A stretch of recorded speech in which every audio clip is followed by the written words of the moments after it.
On va parler maintenant de Gérald Darmanin, le ministre de l'Intérieur démissionnaire, s'est confié à nos confrères du Figaro. Il a attendu de laisser passer la cérémonie de clôture pour faire un bilan sécuritaire des Jeux Olympiques. Les explications et le résumé de Félix Perolaz.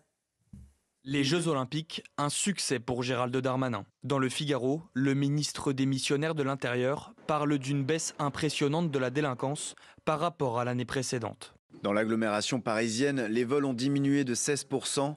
Dans les transports, les vols avec violence ont baissé de 48%. Malgré une menace terroriste élevée, Gérald Darmanin explique le bon déroulement des Jeux grâce à la mise en place de plusieurs centaines de mesures. Plus de 700 mesures administratives ont été prises à ma demande. À l'occasion de la cérémonie d'ouverture, plus de 400 individus ont été suivis grâce à des moyens physiques et techniques. 3 projets d'action violente ont été déjoués. Pour l'après-Jeux Olympiques, Gérald Darmanin appelle à maintenir les efforts. Si vous voulez une sécurité aussi importante que pendant les Jeux, il faut continuer d'augmenter les effectifs et continuer à réformer. Au total, pendant les Jeux, 434 personnes ont été placées en garde à vue, dont 391 en Ile-de-France. Jacques Morel, c'est vrai qu'on imagine aussi quand même le soulagement du ministre de l'Intérieur. On a beaucoup dit en amont qu'il y avait beaucoup d'incertitudes, d'inquiétudes sur la sécurisation de la cérémonie d'ouverture, sur le bon déroulement des Jeux Olympiques. La partie n'est pas gagnée. On rappelle qu'il y a encore les Jeux paralympiques, mais au moins, il peut se dire sur cette première partie, le contrat a été rempli. Oui, tout à fait. Mais il avait mis des moyens, si vous voulez, qui permettaient un peu d'assurer cette sécurité. Au risque de déshabiller un peu certaines autres régions. Quand on aura le bilan peut-être de ce qui s'est passé ailleurs, ça va amener un correctif. Mais en ce qui concerne les JO, effectivement, c'est un sans faute. Et c'est avoir fait goûter aux Parisiens, notamment, à la sécurité, à une ville tranquille où il fait bon se promener, s'installer aux terrasses. Et on risque de retrouver brutalement après les Jeux paralympiques, parce que je pense que c'est là que tout sera démonté et reprendra son format normal. On risque de regretter cette période de bonheur et de béatitude, quoi. Mais enfin, pour le ministre de l'Intérieur, effectivement, c'est un sans faute et ça va sûrement lui servir dans les négociations politiques à venir. Michel Auboin, c'est vrai qu'on le dit beaucoup, quand on s'est habitué à une ville sécurisée, propre, où les transports fonctionnent tout le temps très bien, quand on en revient au niveau de service habituel qu'on avait avant et avec lequel on a vécu pendant des années, les Parisiens, les touristes risquent de mal le vivre, ce retour à l'état normal. Oui, ça paraît assez évident. Mais je veux dire, je rajoute quand même, au-delà du ministre, c'est tout le ministère de l'Intérieur, parce qu'on a appartenu l'un et l'autre à cette grande maison. Quand on donne au ministère de l'Intérieur la capacité de faire, on retrouve, et on en est assez fiers, le professionnalisme qui permet quand même de tenir une situation comme celle-ci, et c'est très bien. Alors, il a dit lui-même, le ministre de l'Intérieur, d'ailleurs, on pourrait évidemment pas refaire la même chose, parce qu'il faudrait redéployer un nombre conséquent d'effectifs sur toute la France si on voulait ramener l'ordre. Mais on a quand même donné des signes là. Il y a un signe important quand même, c'est dans l'usage de la police elle-même et de la gendarmerie, puisque la gendarmerie était très présente dans Paris, et dans les modalités de contact entre la population et les uniformes. Et ça, je trouve que ça nous a rappelé quand même les bonnes périodes où le lien se faisait assez facilement entre les forces de police, auxquelles on a peu ou prou appartenu l'un et l'autre, et puis la population. Je pense qu'il faut y réfléchir de nouveau. Je dis juste les choses de façon un peu caricaturale. C'est quand même plus facile de se sentir protégé quand on a un policier en face de soi à qui on peut parler, que de voir passer une voiture de police avec des vitres fumées qui ne s'arrête pas. Voilà. Donc je pense qu'il y a des modalités aussi sur lesquelles il faut travailler, et je pense que Laurent Nunez, qui est de bons conseils sur cette affaire, doit y songer lui-même. On marque juste une petite pause dans nos débats, le temps de faire le tour de l'actualité avec Félicité Kindoki. Là, on revient justement sur ce qu'on était en train de dire, ce bilan positif pour le ministère de l'Intérieur. Et évidemment, Michel Taube, on sait aussi que Gérald Darmanin pense à la suite. Il a déjà fait une rentrée politique l'an dernier, il en fera une cette année le 15 septembre à Tourcoing. On sent qu'il a quand même envie un petit peu sans doute d'être libéré de cette tâche de ministre de l'Intérieur, même s'il a dit qu'il était honoré évidemment de l'exercer jusqu'au bout, mais parce que s'il veut vraiment se lancer pour 2027, s'il veut vraiment peser, à un moment donné, il faudra qu'il soit un petit peu plus libre qu'en étant ministre de l'Intérieur. J'imagine que dans le respect de la Constitution et de l'article 23 de la Constitution qui prévoit la séparation des pouvoirs entre le législatif et l'exécutif, j'imagine que Gérald Darmanin ne va pas rester ministre de l'Intérieur trop longtemps. Parce que, comme ses 17 autres camarades qui sont et ministres et députés. À moins que, comme l'a dit d'après certains bruits de couloir Emmanuel Macron à certains de ses ministres, ne croyez pas que vous ne serez plus ministre dans quelques semaines.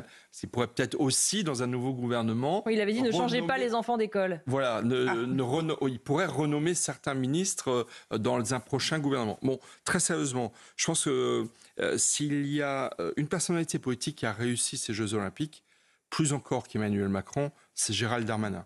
Parce qu'il faut quand même reconnaître que le défi sécuritaire... Il a fait plus discrètement aussi. Absolument. Je suis tout à fait d'accord avec vous. Il avait quand même un défi sécuritaire à relever absolument considérable, avec des menaces de terrorisme international, un climat international extrêmement dur, des enjeux de logistique policière et de sécurité à gérer. Et il faut reconnaître, et par exemple beaucoup de policiers le disent eux-mêmes, des représentants syndicaux, il a vraiment réussi le job et il faut le saluer. Je pense qu'il faut avoir l'honnêteté de le dire. Et d'ailleurs, je trouve que cette parole régalienne du ministre de l'Intérieur a souvent été assez esselée dans la Macronie, et c'est peut-être une raison de plus, j'ai envie de dire, de le saluer. Alors évidemment, Gérald Darmanin, il a des ambitions. Je ne l'imagine pas arrêter sa carrière politique demain matin. Et non, lui non plus, je pense qu'il n'imagine pas. Exactement. Et c'est là que le bas blesse, parce que, comme je suis intimement convaincu, je vois mal la Macronie survivre à Emmanuel Macron.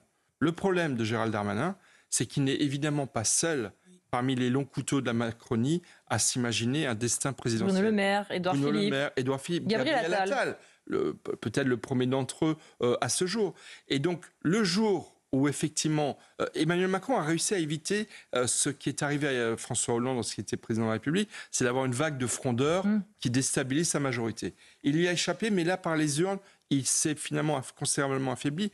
Mais la réalité, c'est qu'à un moment donné, il va y avoir effectivement des longs couteaux qui vont s'exprimer. La lettre de Gabriel Attal au président du groupe, c'est une manière aussi d'afficher des ambitions pour l'avenir. Et donc Gérald Darmanin a une ambition devant lui, il a un avenir devant lui, mais malheureusement, il n'est pas le seul à le penser dans la Macronie. Et alors, contrepartie de ce bilan sécuritaire très positif, les forces de l'ordre à qui on demande toujours plus en étant à nombre et à équipement constant commencent à être un petit peu fatigués. Écoutez ce que disait Reda Bellage, les porte-parole police unité Île-de-France. Ils sont heureux d'avoir participé à ces JO et puis tous les collègues étaient là pour le coup, je veux pas me faire d'ennemis, mais ils étaient contents de la clôture en fait, parce que quand même...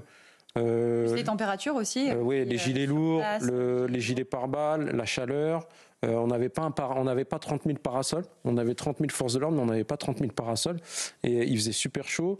Et là, les collègues peuvent souffler quelques jours avant de reprendre le 28. On a eu des engagements sur des primes. Oui. Mais primes maintenant, défiscalisées non, pas tout. On n'a pas encore le détail exact. Mais bon, en général, chez nous, c'est très rare que ce soit net. Ouais.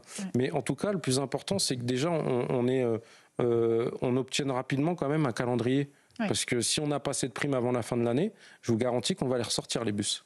Naïma Mfadel, ce qu'on entend aussi avec ce que dit Reda Bellage, c'est évidemment des forces de l'ordre qui se sont mis pleinement au service de ces Jeux Olympiques, au service des Français, mais à qui on a demandé de renier sur tous leurs congés, à qui on demande quasiment systématiquement de sécuriser les manifestations, les lieux de culte, dès qu'il y a des fêtes religieuses, dès qu'il y a un événement particulier, il y a la force sentinelle, tous ceux à qui on demande toujours plus.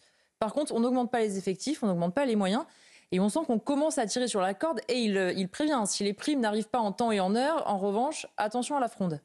Non, mais c'est l'occasion de rendre hommage à nos forces de l'ordre. C'est des grands serviteurs de l'État. Il faut rappeler qu'ils risquent leur vie pour justement protéger la nôtre.